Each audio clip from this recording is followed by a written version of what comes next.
இணைப்பில் வந்தமைக்கு மிக்க நன்றி திரு ரவீந்திரநாத். இப்ப சென்னை உயர்நீதிமன்றம் ஒரு உத்தரவு பிறப்பித்திருக்கிறது.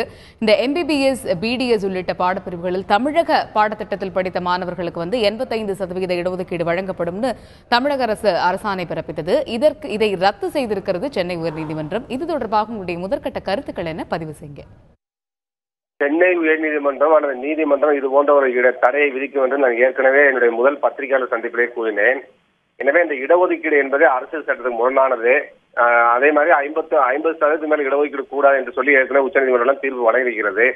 இதையெல்லாம் கருத்தில் கொள்ள அதே மாதிரி குஜராத் நீதிமன்றமும் அந்த மாநிலத்தில் ஸ்டேட் போர்டு மாணவர்களுக்கு என்றும் சில CBSE மாணவர்களும் தனியாக இடஒதுக்கீடு நடைமுறைப்படுத்திய பொழுது அது செல்லாது என்று அறிவித்தது.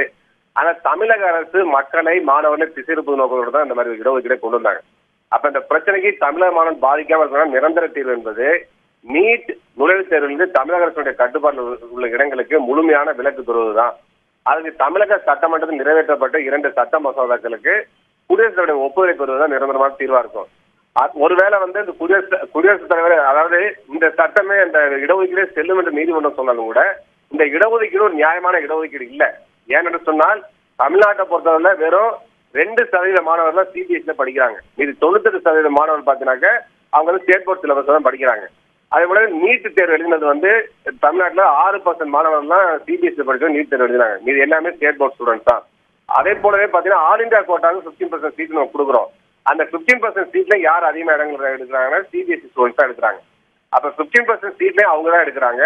அதுபோல மீதி உள்ள 85%லையும் 15% சீட்டு CBSE மாணவர்களுக்கு கொடுக்கின்ற பொழுது அது மிக அதிகமான இடங்கள். வெறும் 2% படிக்கக்கூடிய மாணவர்களுக்கு 30% இடங்கள் போகக்கூடிய சூழலை தமிழக அரசு உருவாக்கி இருந்தது. எனவே அந்த வகையில் பாத்தீங்கன்னாக்க நம்ம இந்த இடஒதுக்கீடு முறையே ஸ்டேட் போர்டுக்கு மாணவர்களுக்கு எதிரானது என்ற கருத்தை நான் பதிவு பண்ணியிருந்தேன். அதனால இந்த பிரச்சனை நிரந்தரமாக தீர்வுனாக்க ஆந்திரா மாதிரி சட்டம் கொண்டு வரணும். தமிழ்நாட்டில் உள்ள அனைத்து இளநிலை முதல்நிலை உயர் சிறப்பு மருத்துவ இடங்கள் அனைத்துமே தமிழகத்தை சேர்ந்த மாணவர்களுக்கு என்ற சட்டத்தை கொண்டு வரணும். நீட்டு நுழைவுத்திலிருந்து தமிழ்நாட்டில் உள்ள இளநிலை முதல்நிலை உயர் சிறப்பு மருத்துவ இடங்கள் அனைத்திற்கும் விலக்கை பெற வேண்டும். அதற்கு தேவையான நடவடிக்கை தமிழக அரசு எடுக்கணும். அதை விட்டுட்டு திசை திருப்புற முயற்சியில் அரசு ஈடுபடக்கூடாது என்பதை என்னுடைய கருத்து. இணைப்பில் கருத்துக்களை பகிர்ந்து கொண்டமைக்கு மிக்க நன்றி திரு ரவீந்திரநாத்.